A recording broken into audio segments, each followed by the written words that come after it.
Before we get started with today's podcast, we'd like to ask returning listeners to leave us a rating or review on your favorite podcast platform, iTunes, Spotify, SoundCloud, or wherever you listen to your podcasts. And if you really enjoy it, share a link to this podcast with friends or family who would enjoy hearing our weekly discussions about basketball and basketball culture. Now, on to the show. It is amazing when Michigan can keep this game to a 19-foot 9-inch game inside that three-point line. It's all there.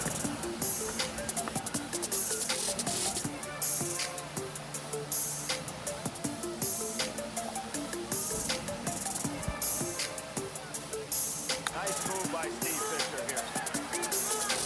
Turn it into the 19. Welcome to the 19-9 podcast. We're doing and redoing the 1996 draft and doing it right. Slam Goods has a special edition for purchase, and I highly recommend that. If you've never been into Slam, now's the time to start. In this episode podcast, Robert Weyer returns as a guest. Robert, how are you doing this evening? Great. And Joe Orrechio from the NBA returns as well. They're going to help me redraft the 1996 draft. Joe told me that he had much of the first round memorized, so I'm going to let him lead off. Joe, kick things off with some of your memories of the draft. This draft took place in New Jersey, and I was there as an 11-year-old child. Awesome. My poor father, God bless his soul, would take me to all these things. So in 1996, we went to the open Final Four practice because the Final Four was here. Yes. And then he took me to the draft in 96 also. I was 11 years old, and I made him stay till the very last pick. Oh, my gosh. He thought he was getting out of it after the first round, and I was like, yeah. Wait, you stayed for the second round of this? What's that? You stayed for the second round. I stayed for the entire second round. Oh, my God. That's awesome, though. I said to him, I was like, there's guys I know, though, that haven't been drafted still yet. So I have to see where they get drafted. And if we're in the car on the way home, I'm not going to know where they got drafted. Incredible. So, because, again, the internet wasn't really, a prevalent thing back then. So, yeah, we stayed for the whole thing. And I'm very glad that I went to that draft because I know 84 gets a lot of credit because of the four guys that really, the Hall of Famers, but I think depth-wise, this is the best draft of all time. Amazing. I want to agree with that. I just felt like I just kept going and going and going, and the players were just so solid. Even at 14, 15, you're still getting really high-quality players. Yeah, I mean, you're getting all-stars at that point still. So, I mean, if you're finding all-stars in the middle of the first round and, something like that, it's a great draft. And, I mean, I think this has the record for the most all-stars ever. What I love about this one is that there are so many inflection points for the NBA in this, right? Even though Kevin Garnett had gone before, you again see high school players who end up becoming really great pros, and Jermaine O'Neal and Kobe Bryant. You see guys who stayed in school still going high, Kerry Kittles, Ray Allen, who had been there a few years. And it, again, emphasizes, we've done a few of these redrafts now, it never goes in the order that the draft does. So we've got the draft coming up on this Wednesday, and guarantee someone who goes 10 on Wednesday is going to end up a future all-star. I think this upcoming draft is, we'll talk about it later at the end of the podcast, but it's definitely up in the air. I feel like it's you're going to pick, and the guy that you ain't going to think is going to be something that's going to turn out to be the best player. Yeah, I agree with that.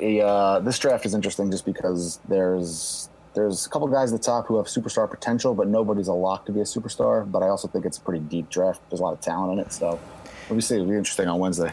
Now, Joe, you said you went to the Final Four for this year? I went to the open. They had an open practice. It was in the middle of a snowstorm. And my poor father took me there because I was a junkie at 11 with basketball. That's pretty awesome your dad took you, though. What's that? I said that's pretty awesome your dad took you. That would be an unforgettable moment to see. Yeah, he took me to that, so I saw it was like Marcus Camby's UMass team and Eric Dampier's Mississippi State team and Kentucky and all those guys. And I also went. He took me to other drafts. I went to 01 and 02 in New York at the Garden also. So God bless his soul. He instilled this basketball thing in me a long time ago, and it stuck with me. So it's awesome. Well, here's the way it's going to go. We're going to do a redraft snake style. So, Joe, I gifted you the number one pick. Robert's got 2. Then I've got 3, 4. Before we do that, I'm going to go through the original order. I'm going to go through the first 15 picks. I think we might only go to 12, but we'll see how we're going and then how we're doing on time. But I want to get to there because Steve Nash is number 15. So I felt like it was worth just seeing how, again, emphasizing how deep this draft is. So we've got Allen Iverson, Iverson 1 to Philly. Toronto takes Marcus Camby from UMass, number 2. Then we've got Sharif Abdur-Rahim from Cal, number 3. Stephon Marbury from Georgia Tech, 4. Ray Allen from UConn, 5. Antoine Walker from National Championship Kentucky, 6. Lorenzen Wright from Louisville goes to Memphis at number 7. Kerry Kittles from Villanova goes number 8. Number 9, Samaki Walker from Louisville. And then we've got number 10, Eric Dampier from Mississippi State. Number 11, Todd Fuller from NC State. 12, we've got Vitaly Potapenko from Wright State. Then you've got Kobe out of high school, Peja from overseas, and Steve Nash from Santa Clara. And just a correction, Lorenzo Wright was from Memphis. Louisville with Samaki Walker, had those reversed. Just crazy, like all those names, even the guys that didn't end up making it in the NBA were amazing high school players or had already had accomplished some things in their careers, brief as they might have been. Yeah, there was some really good college players here that didn't pan out in the NBA. But like I said, it's the depth of this draft. I mean, the top 6 alone in this draft is very impressive.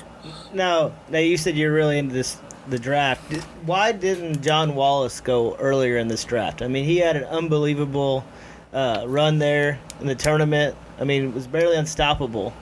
I think for him, he was a victim of the time where at the time I feel like there was a lot of guys were getting labeled as a tweener.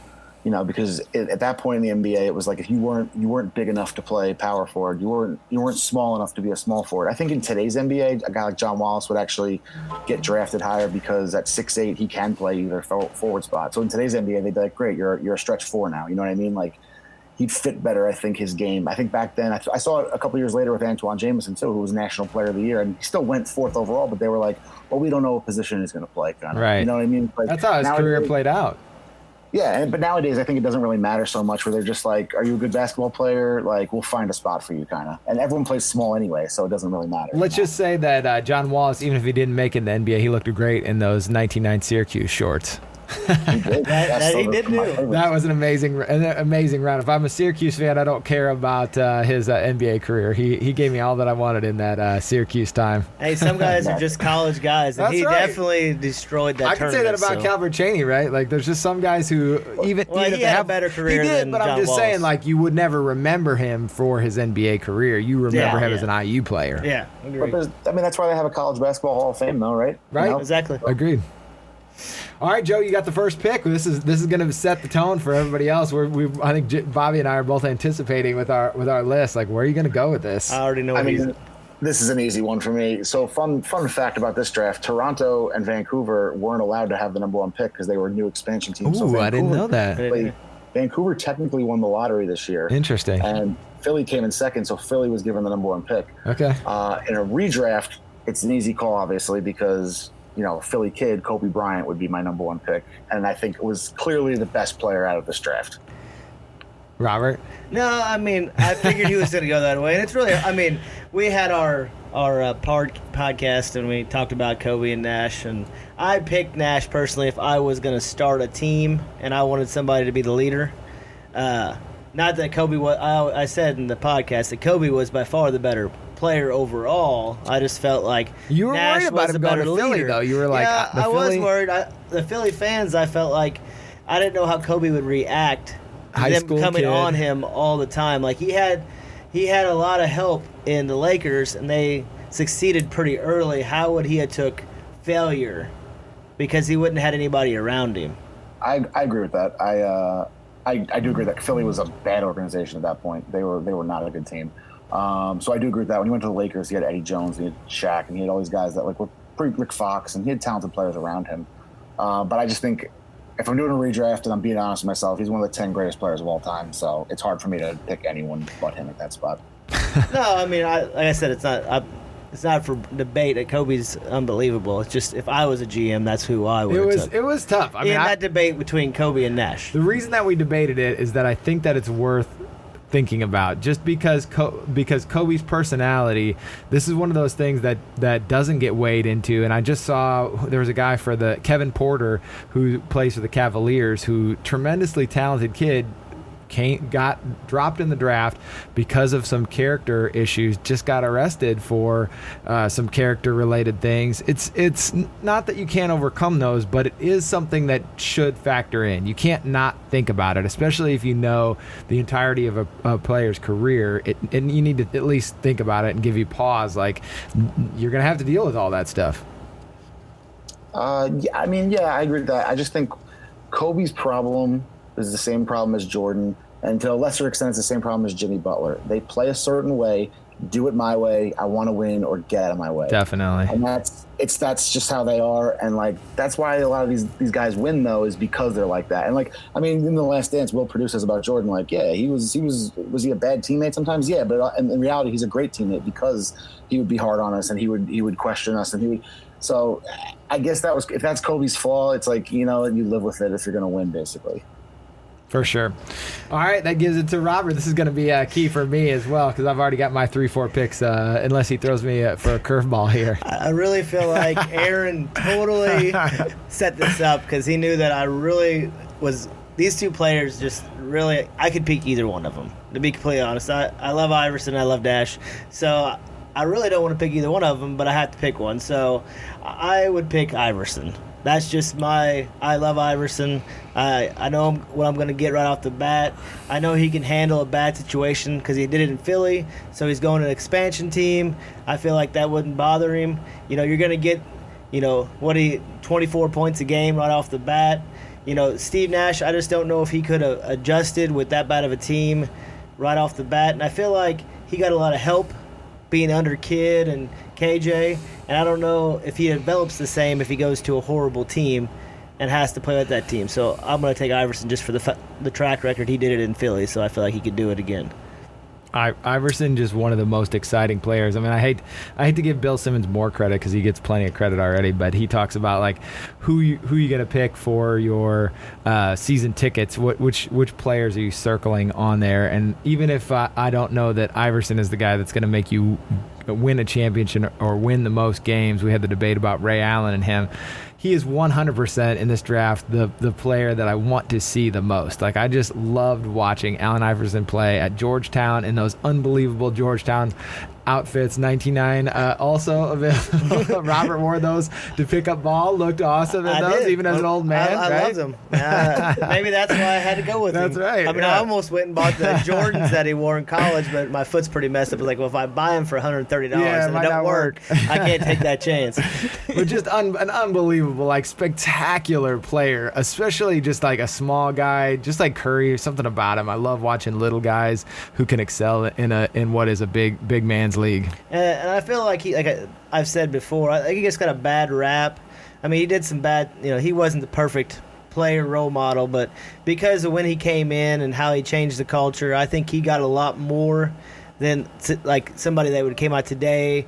He just took all the brute for wanting change and being himself. And I don't think that he would have got treated the same way. Now, he might have gotten more trouble because Twitter's pretty bad, but... Yeah. I agree with you on that. Culture-wise, he changed the culture as far as like fashion of the NBA, et cetera, like all that stuff. That was definitely a thing. He is one of my favorite players ever to watch. He plays harder than probably anybody. And that's probably why his career got cut a little short, because he took a beating. For sure.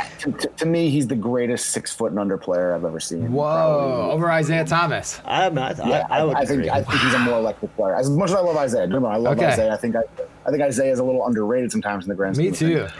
But if we're talking, I mean, Iverson was probably 5'10". I don't think he was even 6 foot. They listed him at 6 foot. Yeah. He's probably 5. I think Isaiah might be a little bigger than him, but he's not 6. I'll tell you right now, he's not 6 foot, because I'm 6 foot, and he came to IU once, and I played with him. Now that I get to work this into a podcast, I got to play with him on a pickup court. So he's the same height as me, maybe a little bit shorter. Yeah. Okay. But to me, I mean, Iverson was like, I mean, let's be honest, he carried that Philly team to the finals. That has no business ever. That to me is the worst team that ever was in the finals, even worse than LeBron. I agree. I argued with Robert a lot about the guys on his teams, and I kept trying to bring up the Denver team since he had Melo. Fun stat. He had no one ever on his team. He could have had Paul Pierce had they drafted differently, or Dirk Nowitzki. Instead, they got Larry Hughes would have been a different career for Allen Iverson. Paul Pierce would have been amazing with Iverson. They definitely would have. Yeah, they kind of messed that one up. Do you realize how many All-Stars did he have with him at Philadelphia? Besides, how many All-Stars? Off the top of my head, Yeah, guys that actually played in an All-Star game. He had Dikembe, but he was getting to be past his prime. That was towards the end. Theo Ratliff. Yeah, he had Theo Ratliff, but he actually got traded mid-season the one year he made the All-Star team. Yeah, that's it though. That's it. He had Weber for a year. Remember? Weber was done though. He was an All-Star, was it? Weber was not the year he had him. Yeah, he wasn't an All-Star. Past All-Star. He never had an All-Star in his prime with him. Yeah. Well, I'd say he's still in his prime somewhat in when he was in Denver. I mean, it was the tail end. About Philly. Yeah. I'm talking about the Philly years. The Philly years, they never gave him an All-Star in his prime in the Philly years. Messed up. Bad management there. So Joe, I'll put you on the spot real quick. Would you ever have a guy that's going to give it everything he has for, how many years did Iverson play? 14? Or a guy like Ray Allen that he's going to be solid, but he's going to play for 18 years. You can't count the last 3 years of Iverson's career because those are nothing. Those are nothing years. He really played 10 years. If we're counting the prime of guys' careers, I'd still take Iverson over Ray Allen because I think Iverson can carry a team, where I don't think Ray Allen can carry a team. That was our biggest debate. That wasn't the question. He was selling it. Did you hear how he qualified it? He said the prime of his career. Well, yeah, who would you draft? Ray wasn't in his prime when he went to Boston and Miami. And I'd still take Iverson over Ray Allen. I told you, man. Your argument's not good. Doesn't matter. I'm on the board. Okay. Get out of the way. Get out of the way here. All right, I've got 2 picks, and these have lined up for me perfectly. So I'm going to correct this one. Going to Vancouver, the Canadian kid, Steve Nash, going 3rd in this draft. This is where he should have gone. He would have been incredible in Vancouver. I mean, I can't imagine how popular. He's already an incredibly popular player. Would have been great up there.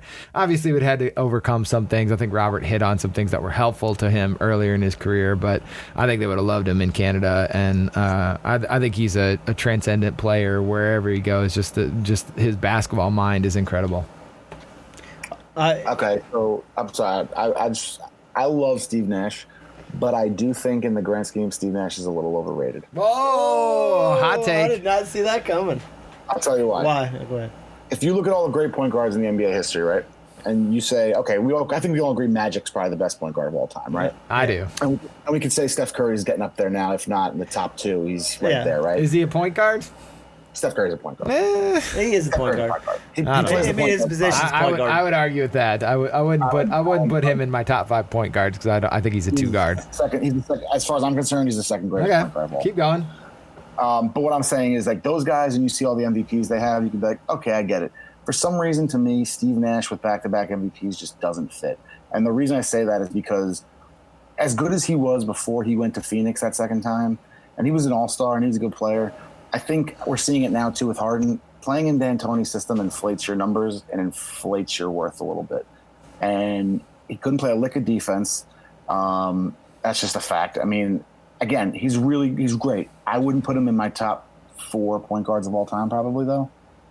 So if I'm going Magic and Steve Nash, I'm sorry, if we're Magic and Steph, I'm definitely taking Isaiah over him still. Yeah. And I might take somebody else. Maybe Jason Kidd, maybe somebody like that. Oh, I don't know. Jason Kidd. Get out of here. Maybe. It's arguable. Well, here's the thing. Like what was important about Iverson and why I would maybe even agree Iverson over Ray Allen is that he wasn't just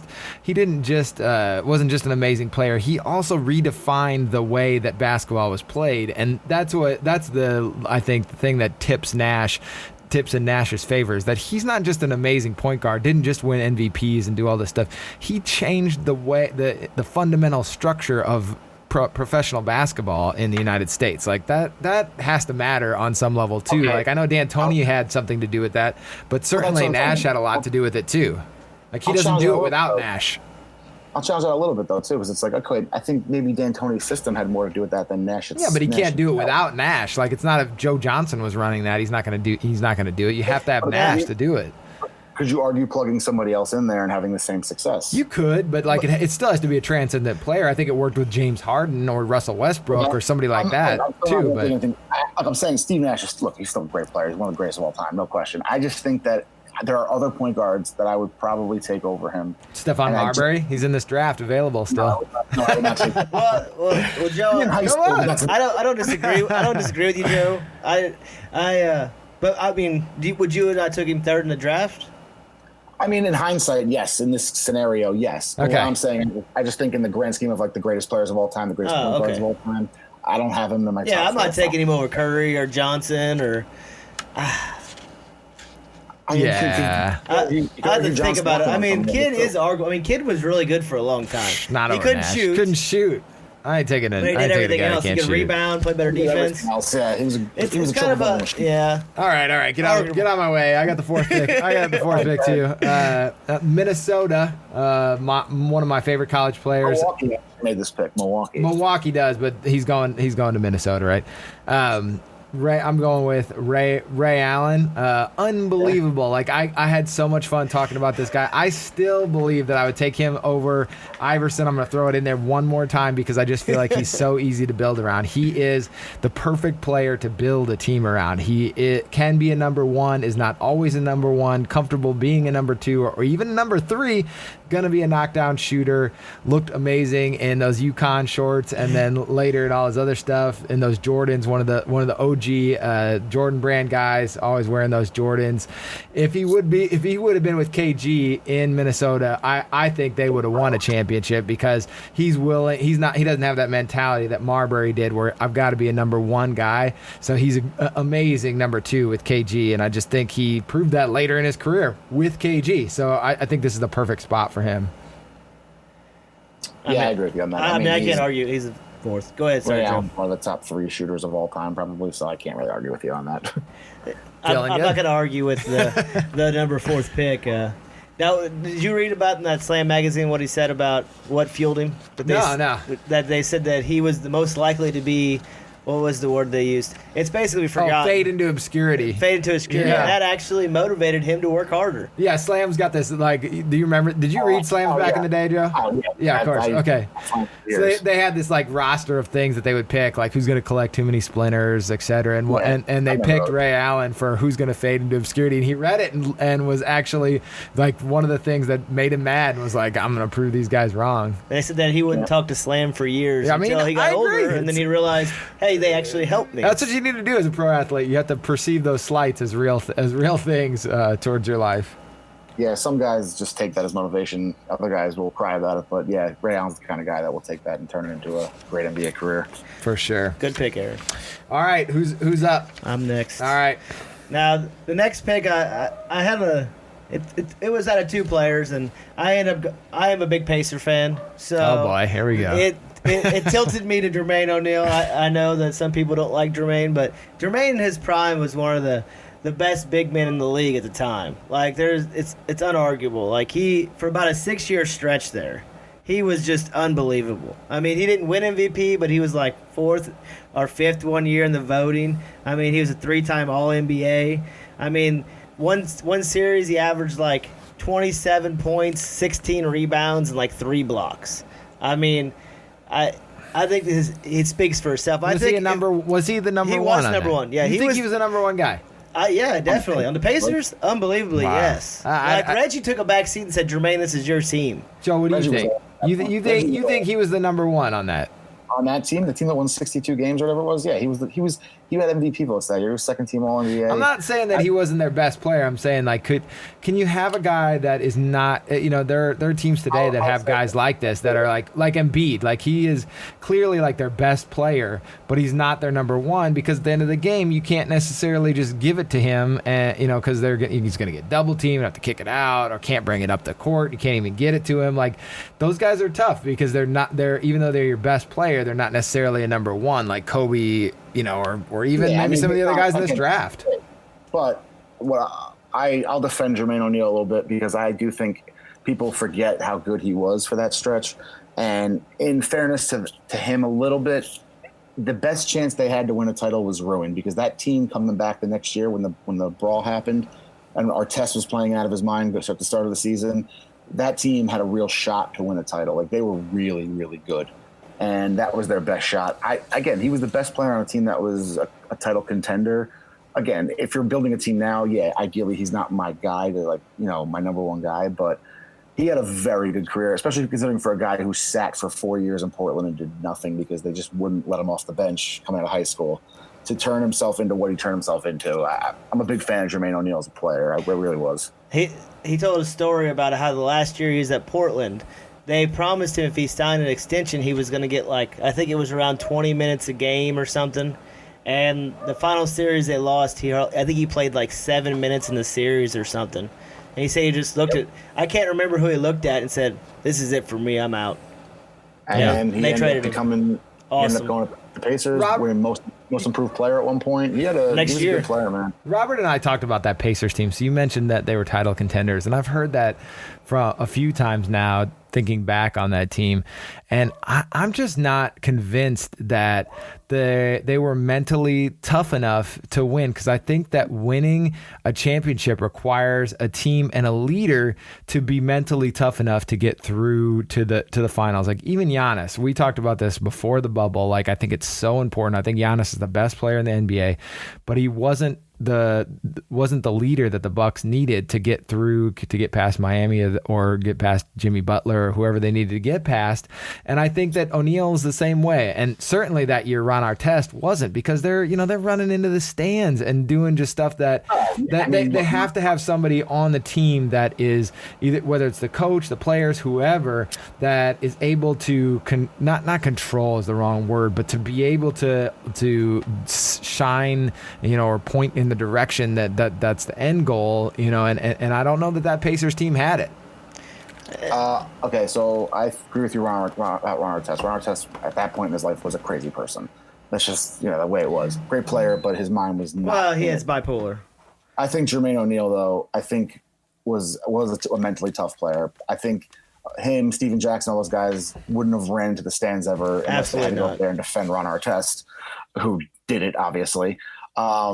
And I think we forget they came within a hair of beating the Pistons in 2004 to go to the finals. I mean, they were right there and they lost that series. And then coming back, they were probably a better team, and Artest was getting better. The first, I forget how many games they played before the brawl happened, Artest was averaging 25 a game right at the gate and was playing at an unbelievable level. So, and again, Reggie was always the steady force on that team. So he was just past his prime, though. That was the guy that he needed. They needed Reggie, give Reggie the ball. But they needed Reggie 3 years earlier, and that team would have won a championship. I think that people sleep on Steven Jackson too. He was really good on the Pacers too. He was a good player. He was. I just don't think. It's like you guys sleep on. He's a second. Sharif. He's fine if Tim Duncan's leading your team. You got Greg Popovich as your coach. Steven Jackson leading but it's different. Exactly. Third player though, he's really good as a third player. But that team needed a guy that was going to be I think you just don't give Jermaine enough credit. He was a force underneath. Kyle Lowry. They could not stop him without double teaming him. Kyle Lowry for the Raptors, he wasn't their best player, but he has the mentality where he led that Raptors team, where you got to have guys like that are leaders, and I just didn't see that Pacers team having that. There was nobody that was going to control Ron Artest. Fair It doesn't matter what the leader was. You could put him with Jordan. And he's still going to the stands. He's getting hit on Jermaine O'Neal right now. I know. Oh yeah. All right, who's up? It's Joe's Joe. up. Pick 7. You got 6. You got 6 and 7. 6 and 7. All right, 6 for Boston. I am gonna go with. This is gonna maybe surprise some people. Probably not. I got him on. But I'm gonna go with an undrafted player from that year. Whoa. That is Big Ben Wallace. Oh my Add it on the board. I wrote it down, Joe. I knew you'd pick him. Ben Wallace is, by all metrics, the greatest undrafted player of all time. It's not even close. He is the only undrafted player to ever start in an All-Star game. Crazy. He is 4-time Defensive Player of the Year. He is a guy that can single-handedly control a game from the defensive end without scoring a point. And in his 6 to 7 year prime, he was easily the best defender in the league. And fun story about him, when he went undrafted, the first camp he went to was Boston, and he said, I'm a center, and they said, you're 6'7", you got to play small forward. And they tried him at small forward. He was atrocious, naturally. He was at Orlando then too, right? And then he ended up in Washington, and they let him play as a backup, and then he ended up in Orlando, and he was traded for Grant Hill, and then he became the star that he was in Detroit. So I'm going to go with Ben Wallace on that one. Crazy.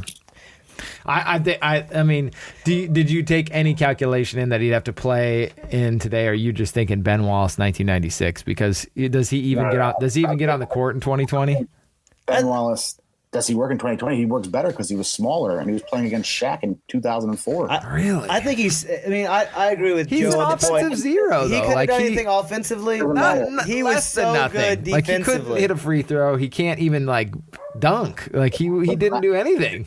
Hold on, he could dunk. So you better start YouTube and Ben Yeah, Wallace he could dunk. He Wow. was massive athletic. Not in the way that they do now. Like, you have to be able to pick and roll. He was the best shot blocker in the league. He was not a roller to the rim. Oh, what? He was 100% a roller to the rim. You are crazy. You need to go watch. You need to go watch it. All right, I'm not big on Ben Wallace, but you're doing a big disservice by saying he wasn't I will athletic. not be Googling Ben Wallace's slow-footed rolls to the Oh my rim. gosh, you're crazy. Literally, I can't. I gotta go. the greatest defensive player in the league for a 5 or 6 year stretch, and it's not even a question. What? That won 4 out of 5 years, and he probably, honestly, if Artest didn't have that great year in 2004, he would have won 5 straight Defensive Player of the Year awards, which should be a record. What was his wingspan? Did he have a big wingspan? Because he really. I think he had a wingspan of like 7'3" or 7'. Yeah, I thought so. Because, yeah, I mean, he was. I seen it a bunch because I'm a Pacer fan, so I had to deal with it. And Draymond, the reason Draymond works in today's NBA because he's small, he's only 6'7", but his wingspan is gigantic. And I would say you have a big wingspan, it helps you a lot. Same thing with Donovan Mitchell. Donovan Mitchell's wingspan is huge. He's only like a legit 6'1" playing shooting guard. But So you're taking James Wiseman, is what you're saying in the draft. Let's just hold off on the quit trying to get his sidetracked. All right, All right, you got number 7. Over here with me. Go ahead, Joe. Ben Wallace, yeah. Well, I'm going to go biased. One of my favorite players ever because he's the epitome of like hard work. Of a guy that like That's true. really No, he had no business being good in the NBA, Agreed. and now his name is on the Hall of Fame ballot. Fair. You know what I mean? Like That's fair. Something for that. All right, number 7. Who you got? All right, so number 7, I'm going to go with a guy that would definitely work in today's league. I'm going to go with Peja Stojakovic. I picked it. I picked both your picks, Joe.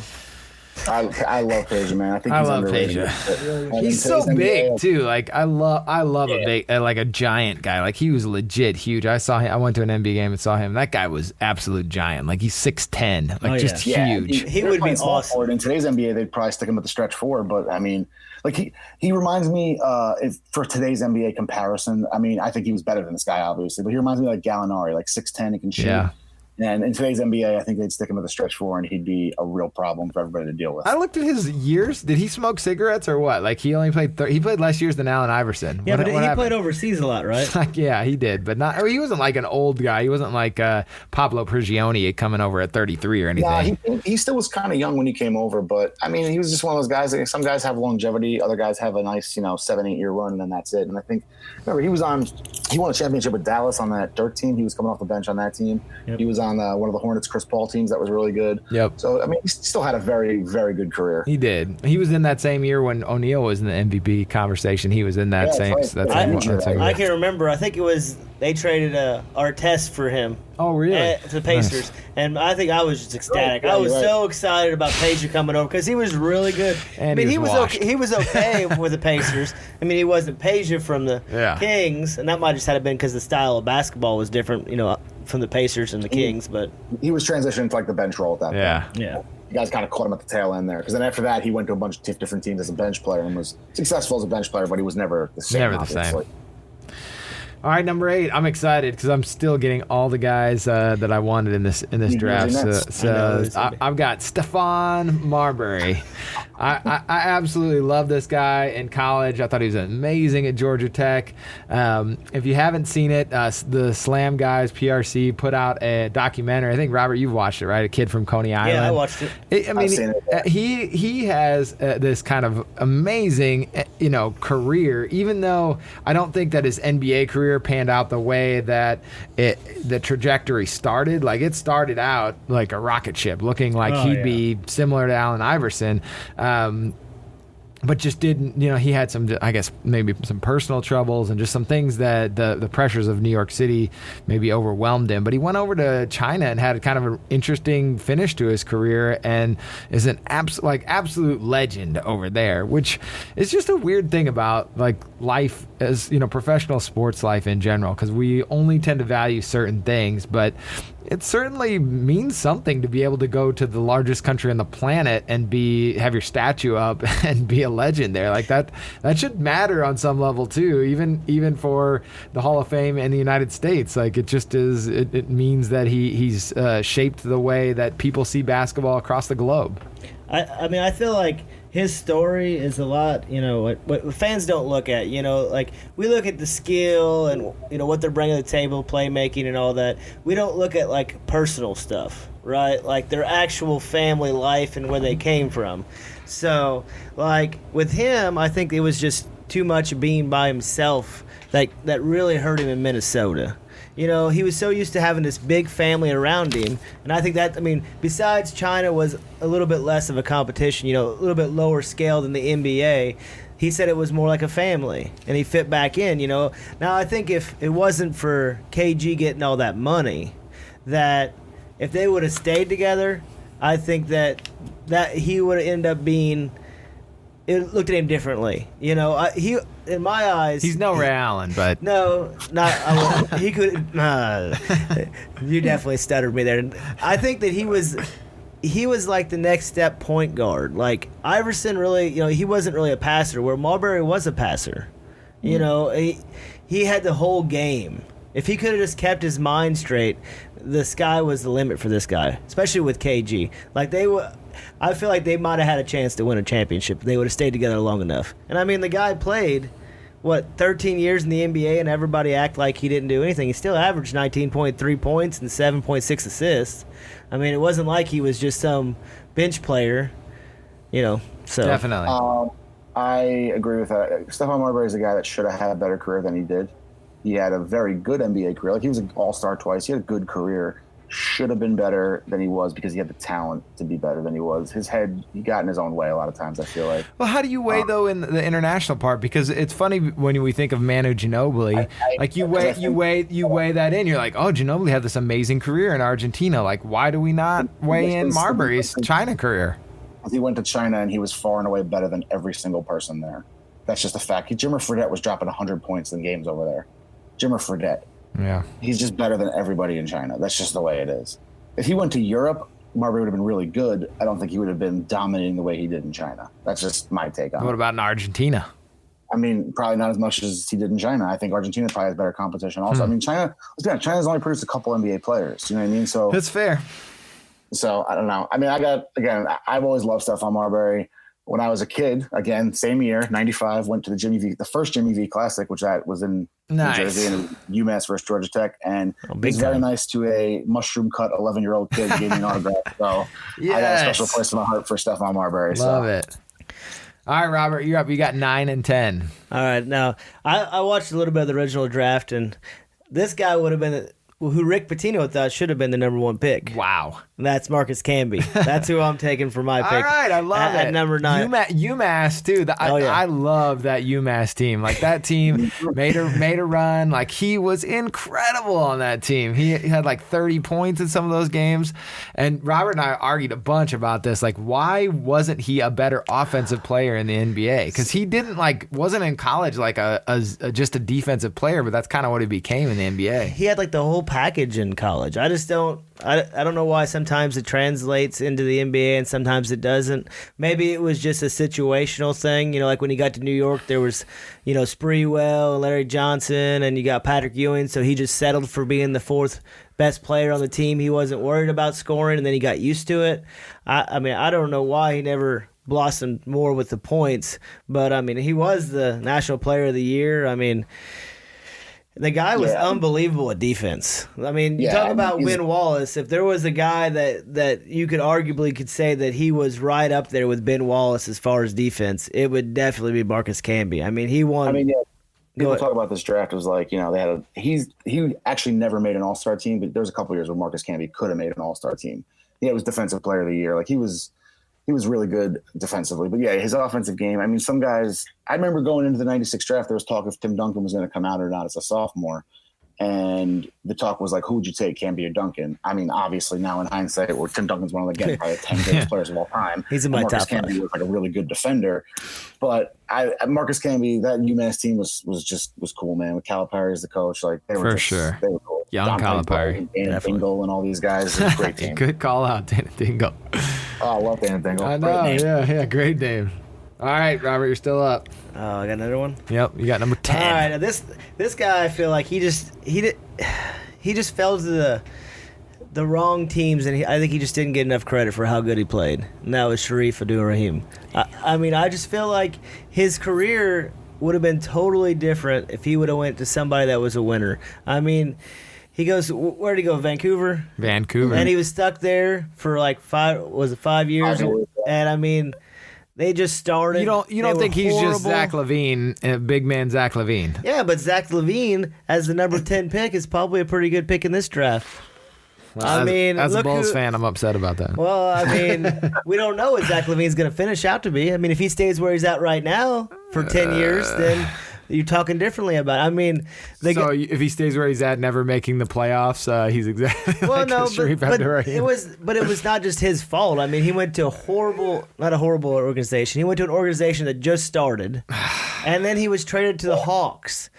I mean, they were like one of the worst teams in the NBA at the time. Like, they were terrible. He didn't have, like, you put on, like, he wasn't good enough to carry a team, but yet I feel like he could have been maybe not a great number 2, but definitely a solid number 3. I think you're missing guys at this point in the draft. I think it's important to pick guys who are willing to be more play a role rather than think that they're the star. And his problem was he's not a star, but he thought he was. Yeah, but who else is supposed to score? All-star caliber players out there. So to me, it's like I'd rather pick a guy who has all-star potential than a role player if there's all-star guys out there still. But if he went to a better team, maybe he's on the all-star team. Todd Fuller. Oh God.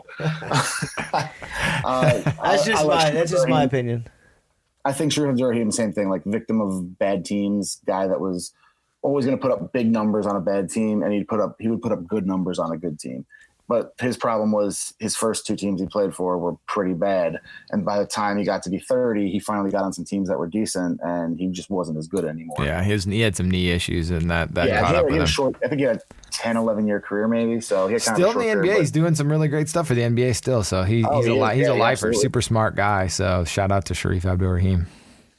All right, did you say he runs the G League, right? He's the president?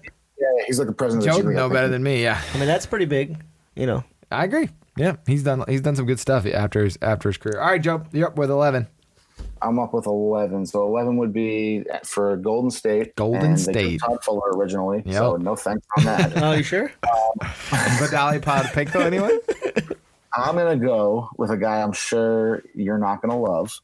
I'm going to go with Antoine Walker. I have him down as my number 11. So I'm honestly kind of surprised he fell this far. I was going to take him, but I just felt like Sharif had a better overall career. So. I definitely would not have taken Sharif over Antoine. Antoine was better, but I just feel like Antoine. Antoine early in his career, the first couple of Boston years, he was really good. He made, I think he was a 3-time All-Star. He was good, but it's funny as his career went on, the cracks started to show in his game more. I feel like, he's a guy who shot the ball from 3 like he was a 45% 3-point shooter, but in reality, he shot like 30%. He was Steph Curry without being able to make it. Yeah, chucker. Classic chucker. I think he was. That's what Pitino wanted him to do, right? He wanted him to shoot a bunch of threes. Isn't that the way their offense was running at the time? So, he kind of created the beast, and then the money continued the beast on until the beast ran into the ground. Hey, he got himself a chip in Miami, though. No, he had a good career. He could have just been so much better. Like, we could have been talking about him being in our top 5. Again, as many skills as he had. If you would have said who had a longer career, Antoine Walker or Lorenzen Wright, who would you pick? Who had a longer career? Yeah. I don't have Lorenzen. You would have said Antoine Walker based off Lorenzen Wright. That's crazy, right? What the heck? Sort of weird. He only played 1 year longer than Vitaly Potapenko. That's wild. Antoine coming out. He was like the next big thing. He could do it all. He was like the next Pippen, right? Point forward. Not defensively, but everything else. Like he could go in the post, but from what I did research, he quit going to the post because he started missing his 3 throws. He did. He got the yips. Yeah, he got the yips. He did. Yeah, so I'm gonna go. I like Antoine Walker, good player. Again, I think he kind of found his role the best with Miami when he won that championship. where he didn't have to be the guy anymore, and that helped. No doubt about it. All right, I'm finishing things up. And then we're going to go on to a little bit of the 2020 draft to get everybody on the record before it airs, because this is going to go up on Wednesday. So we'll put this out Wednesday morning. We'll see what happens Wednesday night. But with the final pick, number 12, I know the lottery goes a little farther, but I don't think we need to talk about anybody else beyond this. I'm going to pick Kerry Kittles, a guy that I loved in college. There's some other guys out there, but it's just a personal favorite. Again, I think when you get down this far, there might be somebody that could have been better, but I think that something happened. I know he had injuries, but I mean, he had the skills even today to be a really good pro player. Could shoot the three, slasher, could, some athleticism, just kind of an interesting guy at the wing or two guard position. Absolutely loved him at Villanova. He was just had an amazing career there, just on some just so fun teams when that Big East was at its peak. Yeah, I mean, I think that the way I viewed Kittles is he was, I wouldn't say a poor version, but he wasn't as good as Ray Allen, but he brought a lot of the same qualities Ray Allen did. I feel like if he could have stayed healthy, that, we'd be talking totally differently, obviously. But, I mean, the guy that I would have took, if it was my pick, would have probably been Cernauskis. I mean, he was a two-time All-Star. He played for 13 seasons. He was like, I know he isn't like the name because he's the big guy that really just never really stood out, but he had a really solid career, and I would have been my pick. But either way. I loved Kerry Kittles as a kid. Obviously, he was like the skinniest basketball player I'd ever seen at that point. He was 6'5" and he weighed like $170. Oh my God! Right? At Villanova, he was incredible, man. He was. We're talking about '96 Big East. I mean, he's one of the guys you're talking about. Him, Allen Iverson, Ray Allen, John Wallace. Like he was an All-American. He was great. Yeah, he was a good NBA player, and he was on those good Nets teams. He was, to me, like, when you look at his career and you look back at his numbers, you're like, all right, yeah, he's a 15-point per game shooting guard, good shooter from three, like he's a good number 4 option on offense. You know what I mean? Like, and again, he just got cut short. I mean, he ended up after 2004, I think he went to the Clippers and he played 11 games, and that was it. Weird, right? It's weird how some guys just burn out. He only played for 8 years, right? Because I think he was so skinny, like maybe his body wasn't meant to hold up for that long of an NBA career. Now, could you think that he would have been able to make it to the NBA with how much AAU and everything that's been played now? Oh, with the like wear and tear on the body? Yeah. I don't know, because I think some of it's just like a freak injury too. Maybe they stay in better shape too. Like there's more training and more rehab. So much is like treatment. Do you get have to have microfracture or something crazy? Like once that happens, like with Chandler Parsons, like it's just sort of over. It doesn't matter. It's over, like if you're like Kerry Kittles was in the hall of like very good athlete, but not a great athlete. And if you lose like a little bit and you're only a very good athlete, NBA is you need to be a great athlete. I agree. Mm-hmm.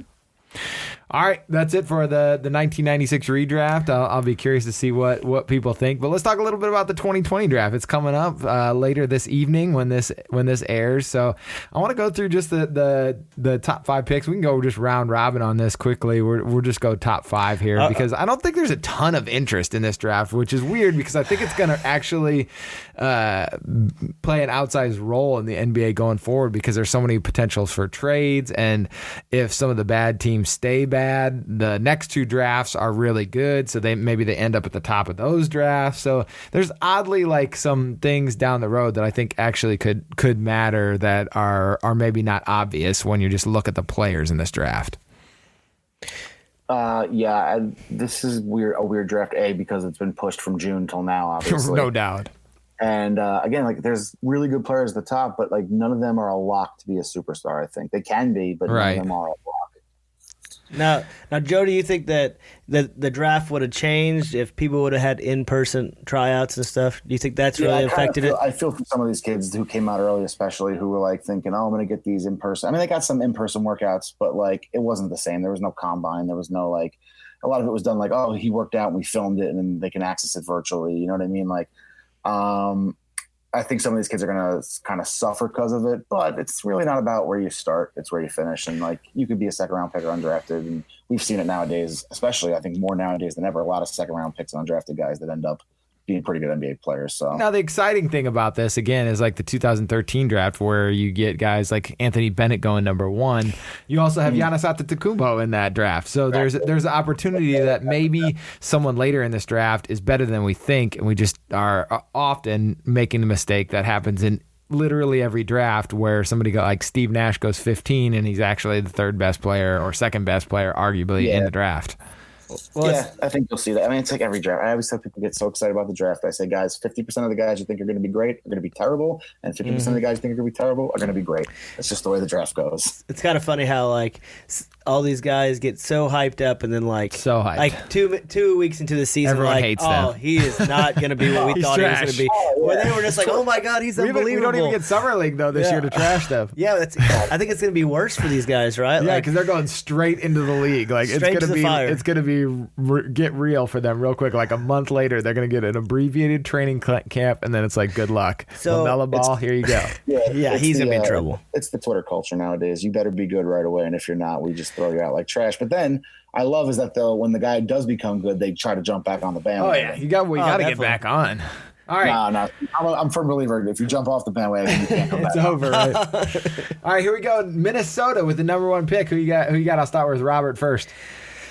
Who I got? I mean, who's the best one to pick? Minnesota. Or who are they gonna pick? No, this is like your order. Like who's gonna get picked number 1. Okay, so who do I think they're gonna take? Yep. I think they're gonna take Ball, and I think that I personally would not do that. But I mean, at my if I had one, I'd be trading it. Wow. Trying to trade down. Like I just don't feel like him or Edwards or Wiseman. I just don't feel like any of these guys are for sure all-stars. Like I mean, yeah, not even an all-star. No, I'm not saying they're not. They can't be.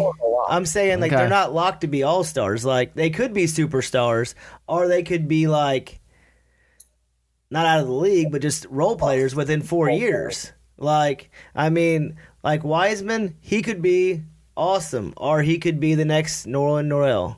You know, Fair. like we don't know because we've only seen him 3 games, so I can't justify taking him number 1 because there's just not enough stuff out on him. Like in big men, I don't think there's only been a couple of big men taken in the top 5. You'd know better than me, Joe. I think they said like Carl Anthony, and like Aiden, and one other big guys, like the only guys that's been taken in the top 5.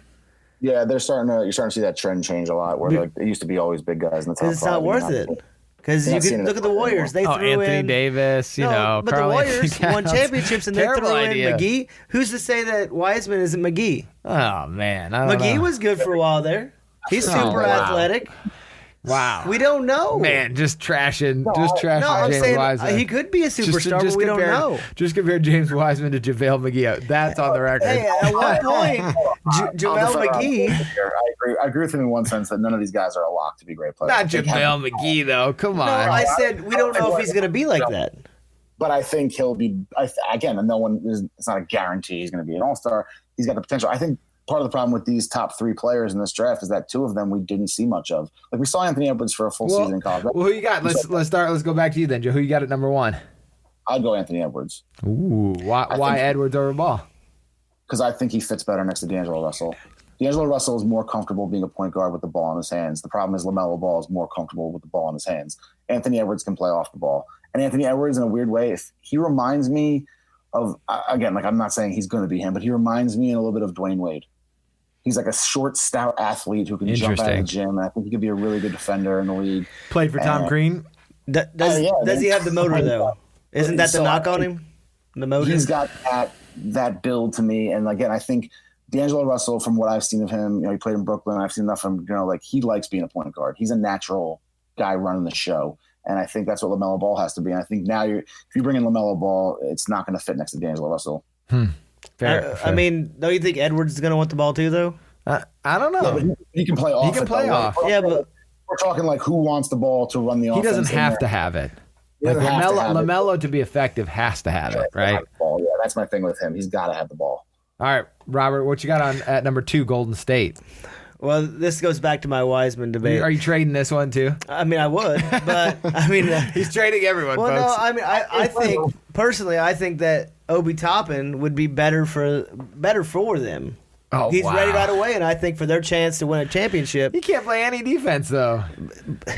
You can't win a championship with no defense. Perfect in that offense. Guard? He's going to guard. You're going to throw him on How Anthony do you know Davis? Wiseman can play defense? He played 3 games. You don't know what he's going to do against pick and rolls. Let's put it this way. He's got the potential to play defense. Okay, but Obi Toppin's going to be awesome offensively right off the bat. All right. Like, you don't know what Wiseman's going to do on defense. So what happens if Wiseman can't play defense? He's not ready to play offense. He's not going to be very good. Then he's going to go on the bench. So that's not going to help him win a championship. That's true. So, I mean, I think they trade it, but if they don't, I think they take Wiseman just because it's too big of an upside to pass up. Fair.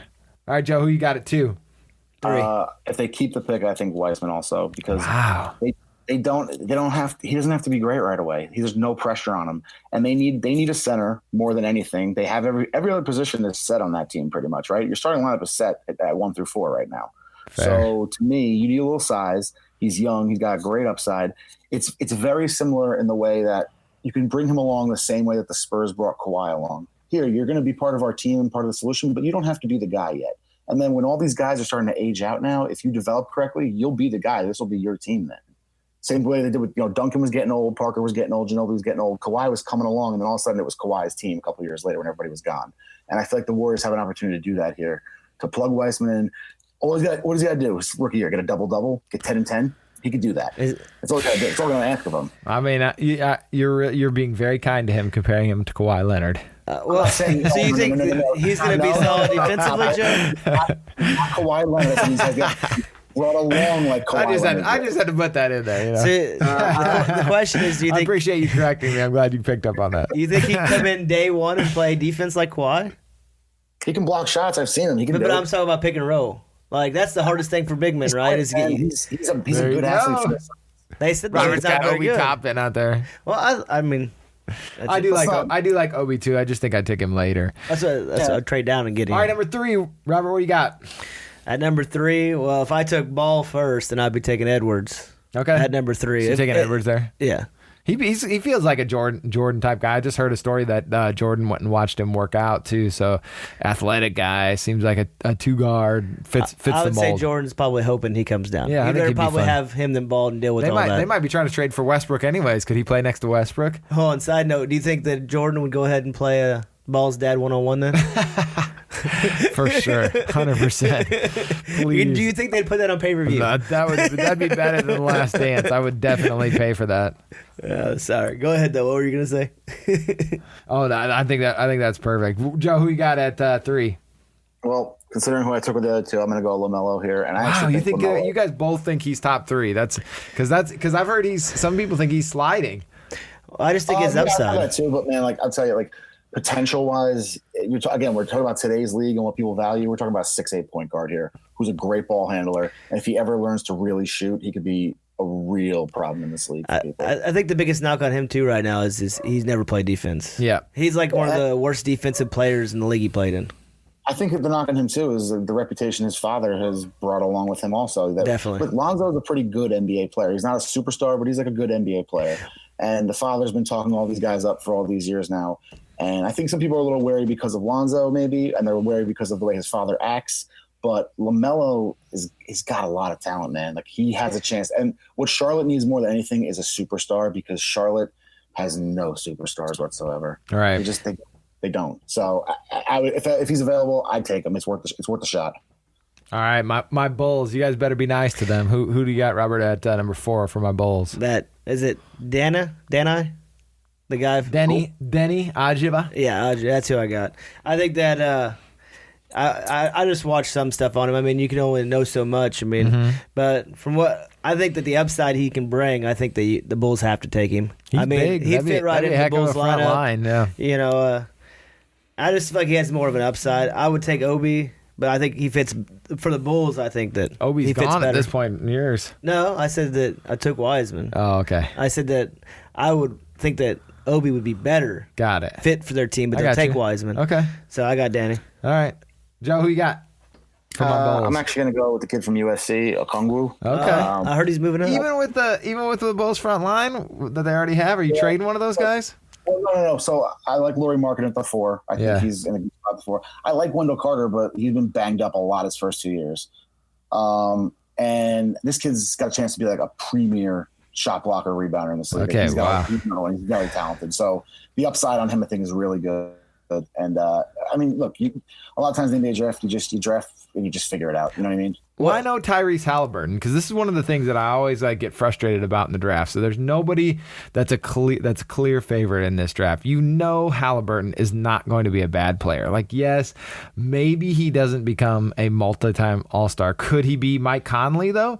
Like, no, I don't see him like that far off from being Mike Conley. He's bigger than Mike Conley. He's bigger than him. Yeah. He shoots not as fast, but he's bigger. Like, great floor general. I mean, I'd like him on the Bulls. Like, why is he not getting more love?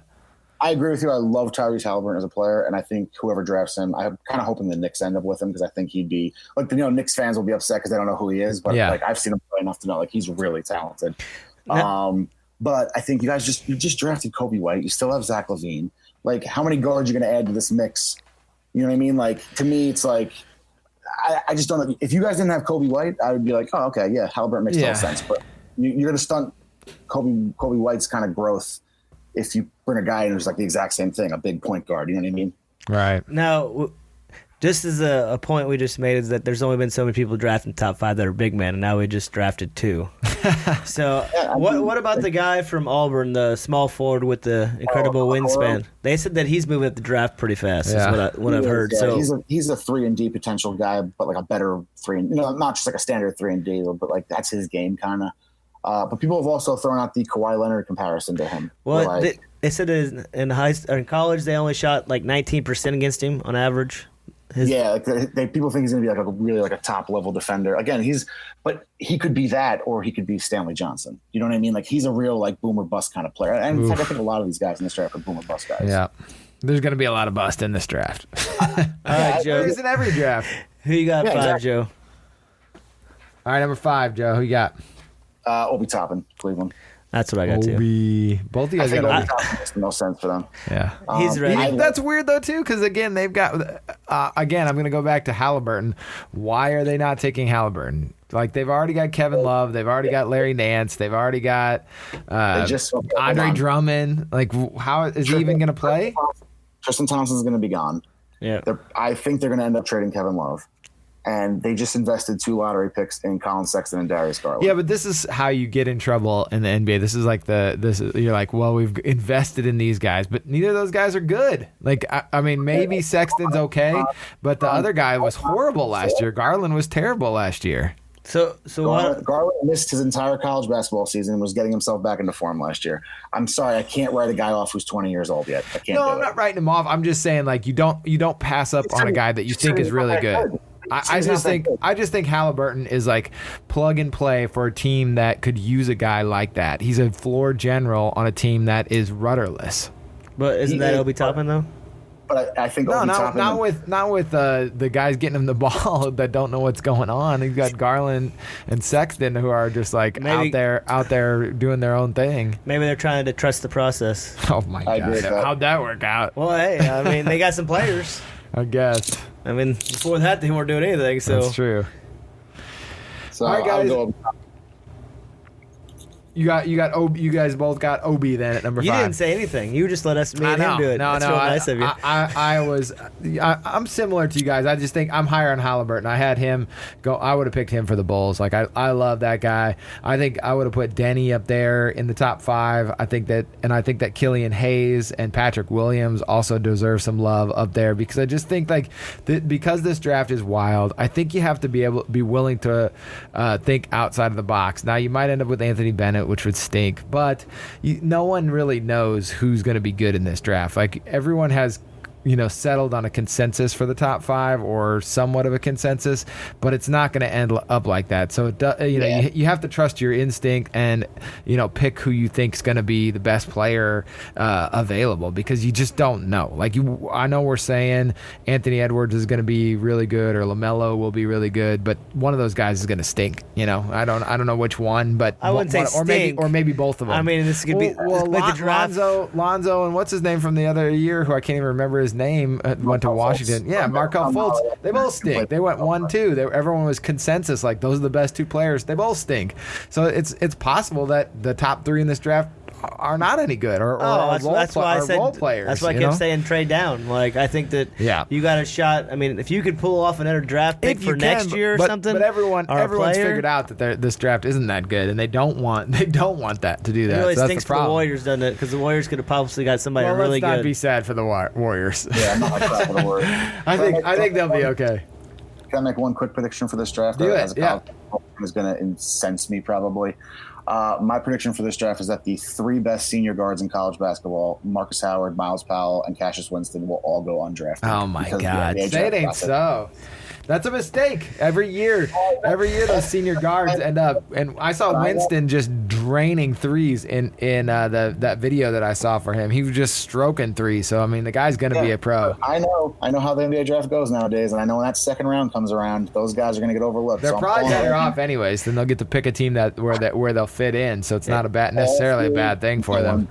It's just a sad thing that players could have went out like they're probably their sophomore, junior year and got drafted. They come back, they get better, and then they don't even get drafted. Like now they're too old to draft. It's the potential thing. It just that's one thing that does drive me nuts. Like Obi Toppin, 22 years that's old. what I mean. The guy has proven that he is offensive stud, and people are like, well, this guy though, he's only 19 and he could be something. Well, you already know that Obi Toppin is going to be something. He isn't going to be out of the league in 5 years. Like he might not be, the superstar, but I think he's going to be a starter, a solid starter. Actually, he reminds me of a lot. Obi Toppin, I think he'll have the similar career as Kenyon Martin. Wow, okay. And that would be a good career. Like I would take that if you could guarantee that. Score and rebound, and he's got that. He just reminds me of him. I don't know why when I watch him play. It's not bad. You know who he reminds me when I watched him today? You're going to think it's funny. Thomas Bryant. Oh, God. No, he does. Like his running and stuff. Because he's stiff like Thomas Bryant? Thomas Bryant played pretty good for Washington this year. He did. Thomas Bryant played good for Washington this year. He's very stiff, yes. But so is Obi Toppin. If you watch him on defense, and that's what Thomas Bryant's worst thing was, is defense. That's why if I'm the Cavs, I'm taking Tyrese Halliburton. Now, I'm not saying I think he could be better than Thomas Bryant. Oh, wow. But you got all your eggs in the Tyrese Halliburton basket. So he does. He's like Robert Weyer 2.0. I always got to get that in there. All right, guys. If you guys haven't listened to the other versions of the 1996 draft, we've got 2 other versions of this that are out, and I think are absolutely incredible. And if you haven't yet picked up the Slam Goods 1996 redraft, it's so much fun to read through the history of that, the history of the cover. It's just a blast. So thank you all for joining.